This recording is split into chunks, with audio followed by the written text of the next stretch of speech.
posterior pituitary gland. So after discussing the anterior pituitary gland, now we discuss about posterior pituitary gland. So posterior pituitary gland, it is also known as neurohypophysis. This gland do not synthesize or secrete hormone. The hormones of posterior pituitary gland, they are synthesized in the hypothalamus and they are released from the hypothalamus and it is stored in the posterior pituitary, and when stimulus comes to the posterior pituitary, these hormones are released. So which hormones are released from posterior pituitary gland? So there are two hormones they release from the posterior pituitary gland. They are oxytocin and vasopressin.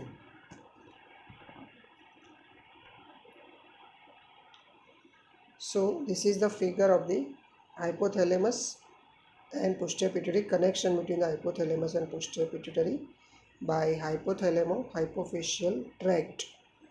So there are two neurons are there, paraventricular nucleus and supraorbital nucleus. They are present in the hypothalamus which secrete this oxytocin and vasopressin hormone.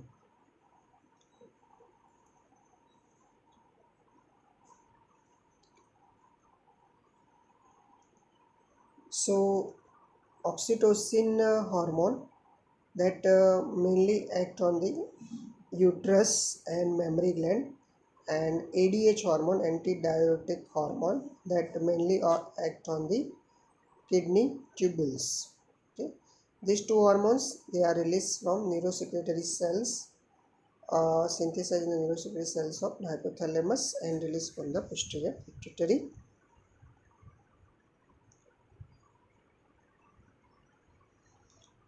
So first we see the antidiuretic hormone. So what is the source of synthesis and secretion? So antidiuretic hormone ADH, okay, also known as vasopressin, it is secreted from supraoptic nucleus of the hypothalamus and it is a protein hormone. Okay, chemistry is polypeptide. So which are the action of the antidiuretic hormone? So it having the antidiuretic action and vasopressor action.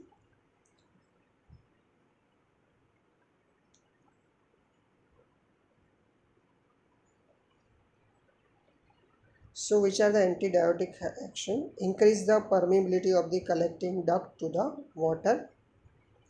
And which are the vasopressor action? It constrict the vascular smooth muscle.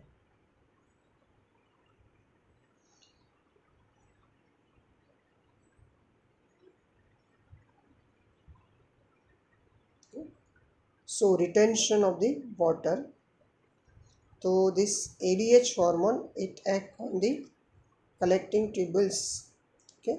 So it increases the water reabsorption from the collecting ducts in the kidney. So in the presence of antidiuretic hormone, water channels open. So water is reabsorbed and water is conserved. So because of the water is conserved, so the urine become concentrated. So in the presence of ADH, the concentrated urine is excreted out. Okay, because the water molecules are reabsorbed.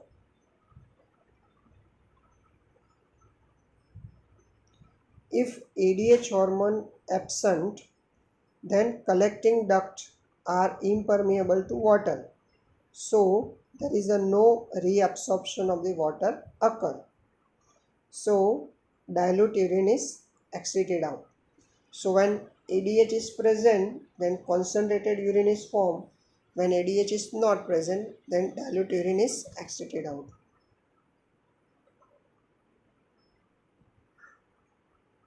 So loss of large amount of water in the urine. So that is known as diuresis. Second is vasoconstrictor and pressure effect. When ADH become high concentration, Then powerful constriction of the arterioles occur throughout the body. So because of the powerful constriction of the arterioles, blood pressure is increased. So because of that, it is known as vasopressin. How this ADH hormone is regulated? Osmotic regulation and regulation of by blood volume. So how this osmotic regulation occur? So you can see in this flow chart, when water loss from the body, then osmotic pressure in the body it increase, so it stimulates the hypothalamus. So hypothalamus is stimulated, then it posterior part of the pituitary, it secrete ADH.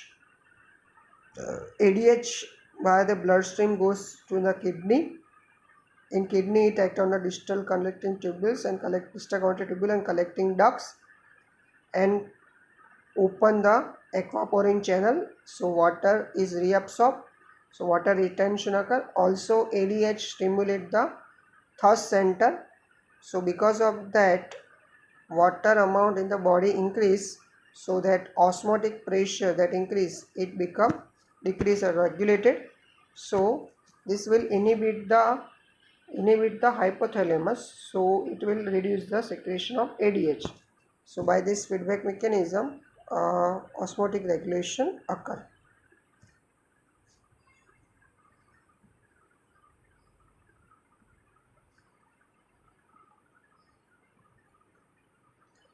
Second is a regulation by the blood volume. So when blood volume is decreased, then ADH secretion is increased.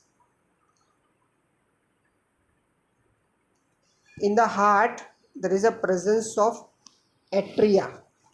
So atria and ventricle. So these atrial chambers have stretch receptors are there. So when atria become full with the blood, so when atria become overfill, then it's stimulated. So it send the signals to the hypothalamus. So ADH secretion stop, and underfilling of the atria. Okay, so there is a inhibition of the signal. So it sends signals to the hypothalamus. So increase the ADH secretion.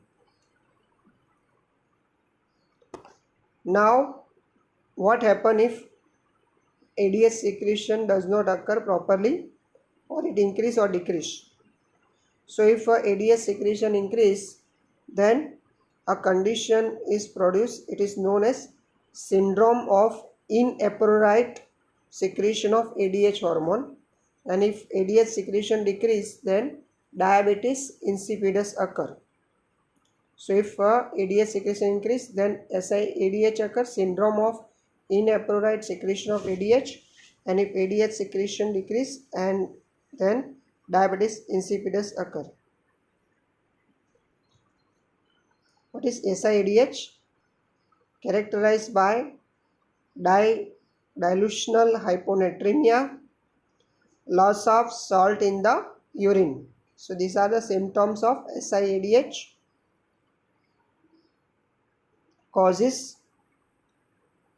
So if there is a tumor is there in the cerebral cortex, and if the cancer of the lung is there, so this produce this SIADH.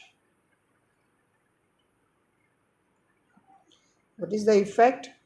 So there is a excess secretion of antidiuretic hormone. So you know what is the action of ADH on the kidney.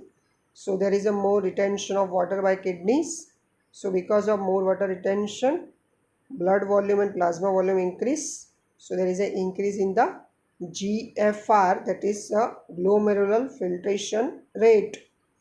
So increase in the sodium and chloride loss in the urine. So if more electrolytes loss in the urine, so there is a decreased osmolarity of extracellular fluid. and it produces convulsion and coma in the severe cases. So these are the symptoms, effects of SIADH. Second abnormality is diabetes insipidus. So inability to release the antidiuretic hormone from the posterior pituitary. So causes are head injury, infection, cancer of hypothalamus or congenital. So these are the causes of diabetes insipidus. Effect. So if ADH is absent, then collecting duct cannot reabsorb the water. So large volume of the dilute urine is excreted. So loss of water from the body, it is known as polyuria. More amount of urine is excreted. So because of this, thirst mechanism is stimulated because of loss of water in the urine. Polydipsia, because of loss of the water from the body, thirst center is stimulated. So because of that, person drinks excess water to compensate the water loss. After discussing this antidiuretic hormone, now we will discuss about oxytocin. Oxytocin, it is a very important hormone that is secreted from posterior pituitary. Oxytocin having effect on the uterus and mammary gland. So oxytocin chemistry is a polypeptide hormone. It is synthesized in the paraventricular nucleus of hypothalamus, transported by axonal transport, stored at the posterior pituitary and released by exocytosis in the blood circulation. Action of the oxytocin on the mammary gland and uterus. So what is the action of oxytocin on the breast? So that is known as milk ejection reflex. So there is a presence of touch receptor around the nipple. So when the infant suck the nipple, it stimulates this receptor present around the nipple. So this stimulation produces the nerve impulse that goes by the efferent pathway to the paraventricular nucleus. So from the paraventricular nucleus, there is oxygen is released. So this oxytocin is released. This oxytocin produces contraction of the myoepithelial cell in the breast. So milk is released in the mouth of the baby. So that is milk ejection reflex. Okay. So this is the flow chart how this milk ejection reflex occur. Okay. So when child cry, that sound of child cry stimulate the higher brain center, stimulate the hypothalamus. Okay. So it decrease the level of prolactin inhibiting hormone. Okay. So it increase the oxytocin. Okay. And it produce milk ejection.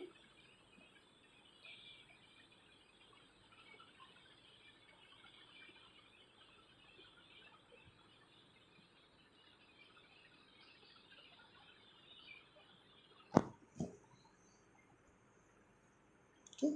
So this is the figure of alveolus of mammary gland. Okay.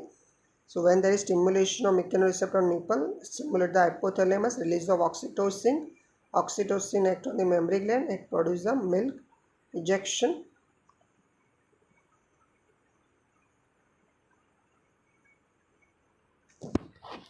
Action on the uterus. So oxytocin having different action on the pregnant uterus and non-pregnant uterus. So what is the action of the oxytocin on pregnant uterus? So when in the last trimester of pregnancy, at the time of the labor, fetus drops lower in the uterus. So it produces the cervical stretch. Okay. So there is uterine contraction is there. Okay, uterine contraction produce more cervical stretch. So this cervical stretch produce oxytocin release from posterior pituitary. Also there is a prostaglandin release from the uterine wall. So it produce uterine contraction. Okay, so this feedback mechanism, it produce the descent of the fetus in the uterus. In non-pregnant uterus, oxytocin facilitates the sperm transport toward the fallopian tube. So this is all about the hormones of the posterior pituitary gland.